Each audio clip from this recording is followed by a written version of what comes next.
Hey, wake up. I said, wake up, dude.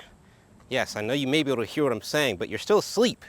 You've been sleeping on this thing, the Alpina XB7. And yes, it might look like a BMW X7 with a body kit on it, but trust me, there's a lot more going on here.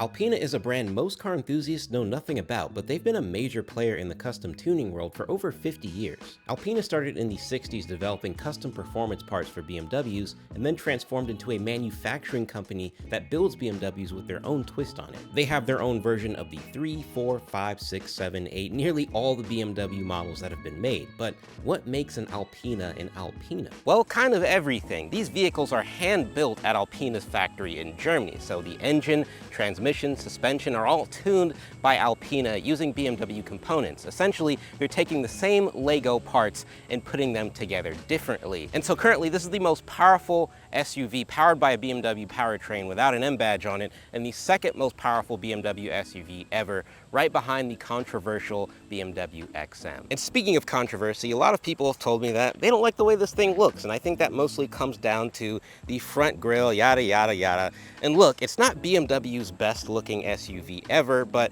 personally, not only do I like the way this car looks, but I think the tweaks done by Alpina makes it look a lot better than the standard X7. The front end has such an executive savage look to it, and all the overall body lines of the car flow together so nicely in person from front to back. The solid profile is pretty much the same as the X7 minus the signature Alpina wheels that are found on a lot of Alpina models. And I've personally always loved the look of these things on every Alpina model I see. And it's so interesting because these aren't the kind of wheels that would look good on any car, period, but they always look so good on every Alpina model that I see. They're absolutely timeless in my opinion. The rear end is a lot more conservative than the front end comparatively. It's pretty much the standard BMW 2014 Plus rear end design, but one signature touch that allows you to know that this is Alpina, besides the badging of course, are the signature oval exhaust tips that are pretty much standard on every new Alpina model. And I love how seamlessly it's integrated into the rear bumper here. Some people may not agree, but I think this car is gonna age very gracefully. And something I always like to take note of is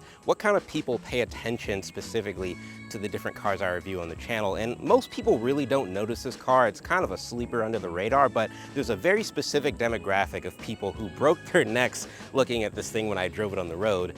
And that group of people are older women who drive BMW. So take that for what you will. Now, when taking a look inside, this is where you get a much bigger sense of the handcraftedness that makes an Alpina an Alpina. This is easily one of the nicest SUVs I've been in at this price point from an interior quality perspective. And one of Alpina's signature touches is this soft Lavalina leather that they use for the seats, which is just so freaking comfortable. And yes, it's called Lavalina. And the brown color matches the blue exterior for this spec so freaking well. If I were to rank the top 3 most comfortable cars I've driven this year, this would easily be in that top 3, no question. And the steering wheel has its own Alpina twist on it as well. You of course have the Alpina badge where the BMW badge would normally be with this custom green stitching. And then the big thing, there's no paddle shifters, and that's because Alpina doesn't believe in paddles. Alpina is using what I like to call nipple shifters, which are these small circular little buttons that you use to change gears in manual mode. And yeah, it's definitely an acquired taste. Me personally, I prefer the nice clicky feel of some metal paddle shifters, so I've primarily been using this car in automatic mode just because, I don't know, I think it's taken some time for me to get used to this whole nipple shifter thing. But something that Alpina's kept around that BMW's moving away from is having an actual gear selector. You have this actual knob that you can use to go into reverse, drive, neutral, and it has this really dope crystallized design, and you can see that design language going throughout the entire center console area here. And in between this glorious slab of carbon fiber here, you have this nice little plaque letting you know that this is not a regular old X7, this is an Alpina XB7. You've got this lovely Alcantara headliner, and all the buttons and controls just feel super premium. Nothing in here really feels cheap, but dare I say that's kind of the expectation when we're talking about an $150,000 car. And thankfully, Alpina hasn't taken anything away from the premium luxury experience of the X7, so you've still got heated and cooled seats with massage functionality. If I hit this button right here, get a nice little massage going, which definitely feels nice on a long drive. You've got these Bowers & Wilkins speakers that sound really, really good, definitely up to par for the 150 grand price point. And a cool little feature is that it's hard to tell during the daytime, but there's these LEDs, these circular LEDs that are behind the speaker grills on the left and right side. But when I go ahead and hit sport mode, the LEDs turn from yellow to red, letting you know that you're in sport mode. There's also other indicators via LEDs in the interior as well. Cool little touch, and it definitely looks really dope at night. And then of course you've got cooled and heated front cup holder functionality, which is really nice. One negative from a practicality standpoint is that when all 3 rows are in use, the back trunk space is pretty limited. This is honestly more limited than a lot of sports cars I've driven in the recent weeks. Tomorrow I'm actually supposed to be picking up 5 people from the airport who all have their own suitcases, and I'm kind of nervous about how that's going to shake out with the limited space in here. Also, another thing that's weird to me is that the second row cup holders are on like the floor of the car, which is, I don't know how I feel about that one. I feel like you're just asking for something to spill, not to mention it's just taking up extra floor space. It's all these small little touches that add up to an experience that make you feel like you're actually driving a different kind of car. I think you get the point by now. Let's drive this thing though, shall we? The thing about the XB7 is that despite it being the most powerful non-M BMW ever to my knowledge, it's not really about being a performance car. That's not what Alpina is about. Does this car have all of the low-end torque? Yes. Is it faster than anyone really needs? Also yes, but unlike the BMW X5M or XM, every time I get in this car, I just want to chill. I don't feel the need to launch it a million times or do red line pulls at every stoplight, although I do know that if I want to do that stuff, I can, and I'll still enjoy it. This car was designed to be driven on the Autobahn for 30 miles straight at 150 miles an hour without the driver even noticing, and with the suspension magic that Alpina has done with this car, it definitely delivers that experience. The air suspension allows this to be one of the best riding BMWs, or vehicles with a BMW badge on it, that I've ever driven. In comfort mode, this car absolutely glides. Now, when you throw it in sport mode, it definitely tightens up a bit and is a lot more stiff compared to comfort mode, but it's still light years more comfortable to drive in sport mode than the XM or X5M from BMW. 631 horsepower and 590 pound-feet of torque from this turbocharged V8 allows the car to effortlessly glide despite the 6,000 pound curb weight. And the emphasis in power here with this car is definitely in the low-end torque factor. There's simply no delay in the push you get from that V8 motor. Naturally, there's a little bit of turbo lag before this thing gets going, but for a non-M BMW, I'm still really impressed with how this thing performs, but it's got 630 horsepower, so you have to imagine it at least be a little quick. Now, the handling is definitely a bit of a mixed bag.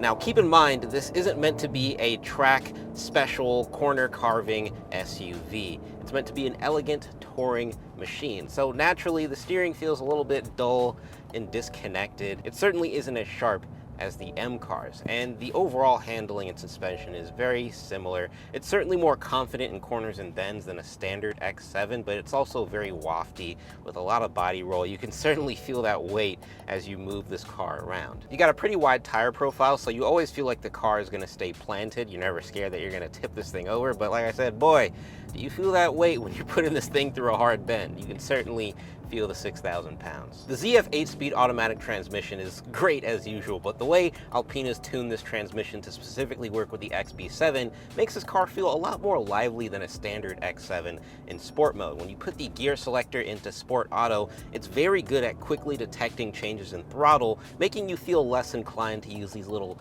nipple shifters. Overall, from a driving perspective, this car is doing what it's meant to do. I don't really have any major complaints. I guess if I were to nitpick, the only thing is that you don't really get that much sound from the turbo V8. Now granted, Alpinas were never really known to have loud, aggressive exhaust setups, but I kind of wish you could hear more of the car.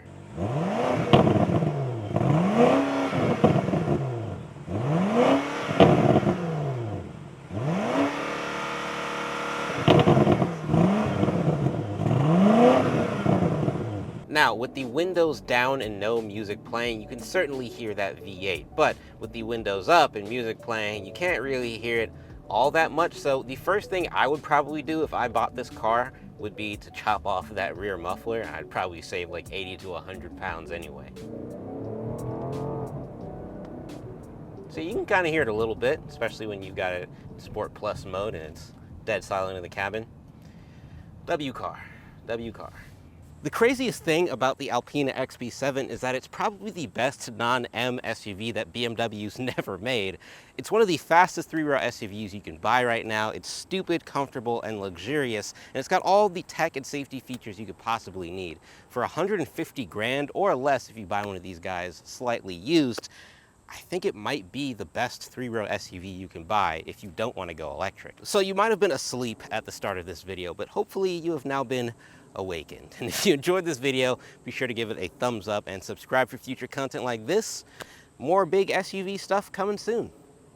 Talk to you guys in the next one.